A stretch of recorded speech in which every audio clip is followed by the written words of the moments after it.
Hello കൂട്ടുകാരെ, എല്ലാവരും ഭക്ഷണമെല്ലാം കഴിച്ചാൽ എന്തുണ്ട്? എല്ലാവർക്കും സുഖമാണോ? ഞാനിപ്പോൾ ഒരു സന്തോഷ വാർത്ത പങ്കിടാൻ വേണ്ടിയിട്ടാണ് ഓൺ വോയിസ് വന്നത്. എന്താണെന്നറിയോ?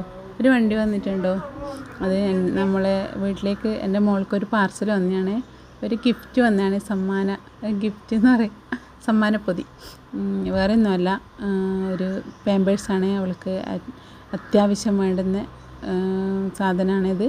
നമ്മൾ ഒരുപാട് അതിന് ഒരുപാട് പൈസയുണ്ട്. ഒരു പാക്കറ്റിന് തന്നെ അറിയായിരിക്കും. നമ്മളെപ്പോലെയുള്ള അമ്മമാർ ഉള്ള ഫാമിലിക്ക് അറിയായിരിക്കും അതിന് എത്ര പൈസയുണ്ടെന്ന്. അപ്പോൾ ബാംഗ്ലൂരുള്ള ഒരു വത്സലേച്ചിയും അവരെ ഫാമിലിയും കൂടി മോനും കൂടി അയച്ചു തന്നെയാണ്. ചേച്ചി കുറച്ച് ദിവസം മുന്നേ എന്നെ വിളിച്ചിട്ട് മോളെ ഒരിക്കൽ അഡ്രസ്സ് അയച്ചു തരുമെന്ന് ചോദിച്ചു. അങ്ങനെ അവർക്ക് അയച്ചു കൊടുത്തു. ഏതിനാണെന്നൊന്നും എന്നോട് ചോദിച്ചിട്ടില്ല, ഞാൻ ചോദിച്ചിട്ടില്ല.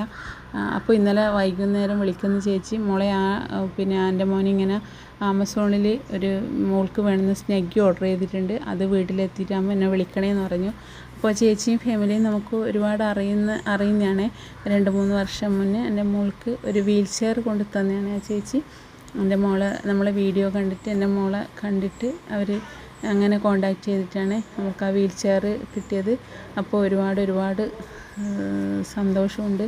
നമ്മൾക്ക് ഇങ്ങനെ ഒരു ഗിഫ്റ്റ് എത്തിച്ചു തന്നതിന് ചേച്ചിയോടും ചേച്ചീൻ്റെ കുടുംബത്തോടും പറഞ്ഞറിയിക്കാൻ പറ്റാതെ നന്ദിയും കടപ്പാടും ഞാൻ ഈ അവസരത്തിൽ പറയുകയാണ്. എത്ര പറഞ്ഞാലും അതൊന്നും ഒരു ഇതായിട്ട് വരില്ല എന്ന് എനിക്കറിയാം. എന്നാലും ഇങ്ങനെയാണ് പറയേണ്ടതെന്ന് എനിക്കറിയില്ല. അപ്പോൾ എൻ്റെ മോൾക്ക് ഇത് കിട്ടി. ഞാൻ എപ്പോഴൊന്നും അവൾക്ക് ഇത് ഉപയോഗിക്കാറില്ല, ഇട്ട് കൊടുക്കാറില്ല. എനിക്ക് വയ്യാണ്ടിരിക്കുമ്പോൾ ഫിസിയോതെറാപ്പി ചെയ്യുമ്പോഴും പുറത്തെല്ലാം പോകുമ്പോഴേ ഉപയോഗിക്കാറുള്ളൂ.